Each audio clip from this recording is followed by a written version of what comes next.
Hey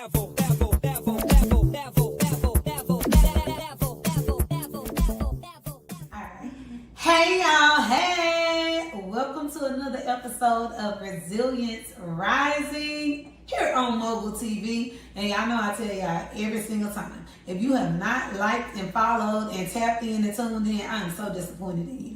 I've been telling you this for a long time now. Hurry up and tap into what's going on. Because if you are not tapped in, you are missing some good stuff. But we're going to come, we're going to talk, we're going to get this morning kicked off. We're going to get you up and moving this Monday morning and get some things on your mind. Get you thinking a little bit. I am here with my special guest who y'all have seen before. We talked about some good stuff before, baby. Our talk was so good we had to break it into multiple segments last time. So we're here to bring it back and talk about some stuff again. And I just want to thank God first off, because a lot of times these conversations that me and my sister have are not even planned. Y'all, we're legit in her house right now. I came over to hang out for a little bit. We started talking about some stuff. I was like, how about the camera? She was like, she needs some content. Like, it just turned into a whole moment of, we know that if we're experiencing this, if we're seeing this, if we're talking about it, other women need to hear about it. So we want to put it out so we can have open conversation about it. And that's kind of how a lot of our stuff is birthed and born. And we both learn from each other, grow from each other, and get insight that helps us to be better women. So now we want to share it with you. So in case you missed the last episode, this is my lovely sister, Nicki. And yeah, we're going to talk about some things today. Nicki, you want to tell them anything about you? Give you an intro. So just the intro, again, I'm Nicki Reed. A lot of people, they like to say the name together, Nicki Reed. So Nicki Reed, here I am. I'm just coming off of surgery. That hence my sweet sister said, Nicki, you look beautiful, but I feel like I look like I just had surgery. I am a live kidney donor. My dad was recently having some kidney failure, so I said, forget that, he can have my kidney. Mm-hmm. So I am about a week post-op, and you know, I've been in here in my home just kind of by myself outside of my sister visiting and checking in on me. So I've had a lot of time to think and to gain a lot of mental clarity. So hence, that's why we whipped out this camera. Yes. Mm-hmm. And I love that. So many times we don't have the opportunity to save our parents.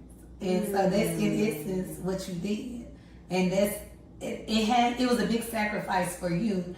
And y'all, just so you know, I ain't gonna cry today. But she did it so unreluctantly. Like, you didn't have no second thoughts, you just jumped in. And then when she told me about it, she just told me, like, she said, I'm finna go get him a cup of sugar. Girl, you finna give your whole kidney away? Now, granted, I understand, because y'all know I'm a daddy's girl. But I was so happy for you in that moment. And we had the conversation because you said that everybody else was more worried than you. She was over here just not concerned at all. Like, baby, you finna have a whole major surgery. Do you understand these things? But it was for daddy, and you was getting it done, and I loved it. I love it. So, y'all, we talked about, last podcast, we talked about just some challenges that women face in the corporate world. And this is going to be on the heels of that. So today, as we were sitting and talking, we were kind of talking about some different situations that come up and that arise and that we face at work. We talked about things that we face in personal life, in different organizations that we may be part of, and how you move in those moments. And so Nicki said something that I had never thought of, but that being a good person and being a nice person are two different things. And now she told me that I wasn't a nice person. And if anybody else had said that to me, they may have a problem on their hands. Hence, it might be true that I'm not a nice person. But I think I fall into the good person category. But I want you to explain to them the difference in being a nice person and a good person. Okay. I think for me, it's important to say that, but you know, sister, before I explain that, I feel like I'm very well versed in this topic because all my life I've been considered a nice person. That has been both a blessing and a curse, so much so that I have done enough self-improvement and enough self-growth to get away from that realm of being considered a conventional nice person and more focused on how I can become a good person. Nice, just a history. Nice has gotten me played. Just for short. I'm talking played by females, played by males, played just here even recently. One thing that I've learned is people know how nice you are before you realize how nice you are. And then they play on that. Yep. And it just took me getting hurt multiple times. It took me getting played, and when I say getting played, I mean just for those who are not up on that type of lingo, used.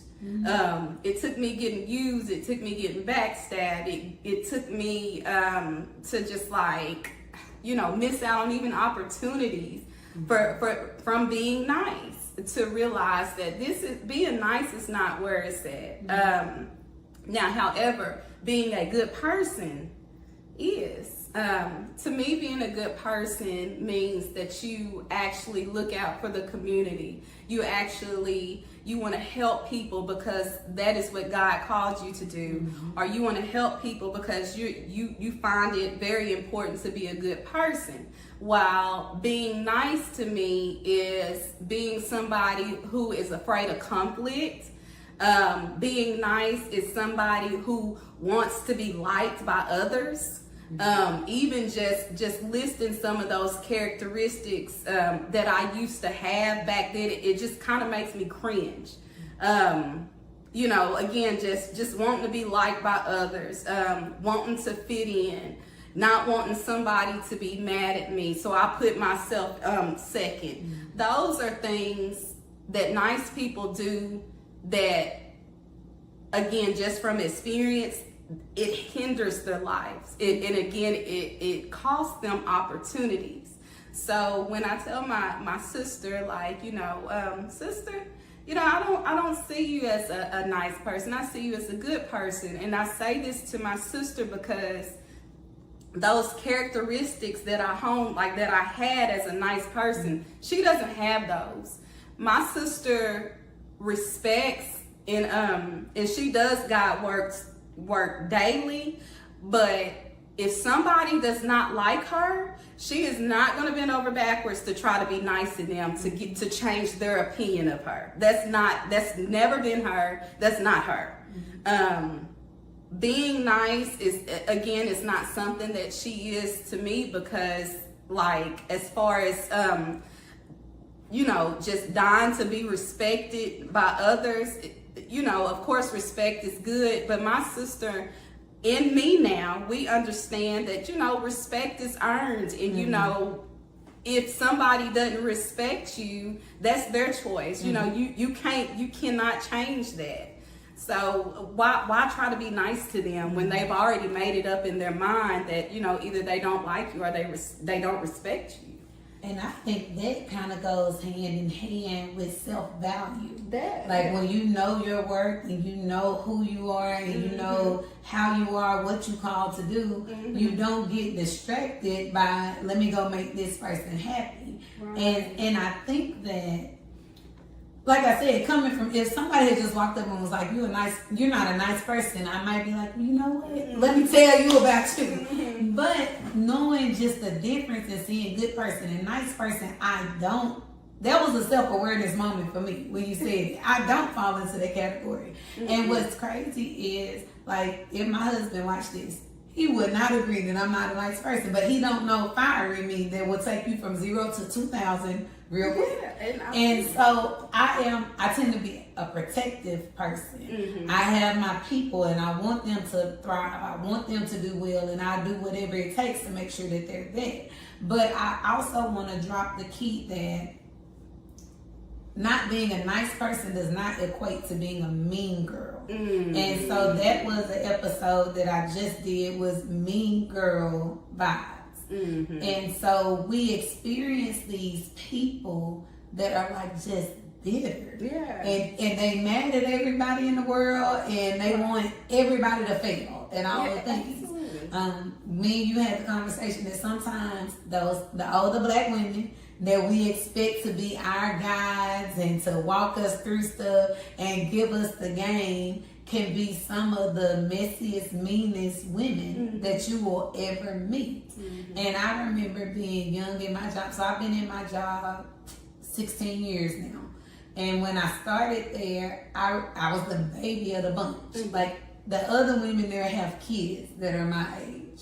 So when I started, I felt like, oh, these are like aunties. They're going to take me under their wing. And granted, they'll smile in your face. And they'll act all kind around you, and everything is good. But then behind your back, they saying this, that, and the other. They plotting on you. A lot of times, they're jealous. And it's not oh, she's younger than me, or she looks better than me, but she got different ideas than what I have. She bringing a fresh new twist. And so don't coincide not being nice with being mean, because mean girl status is something completely different. But I think that we have to encourage women, and not just women younger than us. Because for some reason we think we only supposed to teach people younger than us. It's people older than us that need this poured into them too. But as we talking to y'all this morning, my call to action is take some time out and decide if you're a nice person or a good person. And you can be both. You can be both. Or you can be neither. And if you're neither, we need to work on some things. But I want you to seriously take a self-inventory. And I ain't talking about that you present to people. I'm talking about the true, real deal you, that when you strip everything else away and it's nothing but you and God, and y'all the only two that know what you have done, what you hadn't done, what your intentions are. Because intentions push a lot of good versus nice. What your intentions are. We need to evaluate those. And if they're not right, we need to make a plan of how do we realign to get to a better person. As a nice person, and I'm not going to say that I don't think that's always bad. I think as a nice person that has been mistreated, you feel like it's bad to be a nice person. 100%. I'll say, and I don't feel like it's always bad, but I want you to have a voice. And y'all, if y'all go back and watch the last episode, we tell y'all how we meet and how that came about. That's that nice stuff. Stop doing it. But it was that moment of being nice. And my mama is the same way. My mama is nice, and I say, girl, these people is using you over backwards and upside down. And I get so irritated with the being nice. So if you're being nice and it's negatively impacting you gotta realize it first. And then you gotta change it. And start putting your foot down. So I want you, from a person that was nice, and you said you're getting away from that era. I've decided not to be nice anymore. I've decided to really hone in on just focus on being a good person now. And sister, I'm glad you pointed that out too, that it's okay to be nice, but I'm at a stage in my life to where I'm doing so much, self-work, so much self-development that it's not safe for me to hone into my niceness, because I know what my niceness looks like. If that is niceness even a word, but I made it a word. Like that's for me. I want to focus now just on being a good person. And you never know, those nice characteristics that I once had may come back. But for me right now, my focus is merely on being a good person. So, I love it. So let's close with this. I want you to tell me what steps we can take to go from being a nice person to being a good person. Like, what's practical tips that we can use? So in making that transition, one of the most important things you can do is just being more self-aware. You can really just, I'm such a big advocate for us just studying ourselves, studying our actions, studying our interactions with others. Are we being nice, or are we being a good person even to this person because we want to be liked by them? Are we doing this because we want to fit in, or are we doing this because this is what God called us to do? What is the first step? It has to be self-awareness. Why are you doing the things that you are doing? So why? I love it. So that's y'all's challenge for this week. You know, every week I come on here with you, I'm like, what we gonna do this week? This is your challenge for this week. Tap into finding your why. Know your why. Know your motivation. Know what's making you tick. What is it that's making me fall into one category or the other? And just decide what you are. And if you're okay with what you are, that's fine. But if you want to change it, tap into that change. So I love y'all. I love you, sister. Thank you for joining me. Y'all know she's my specialist guest.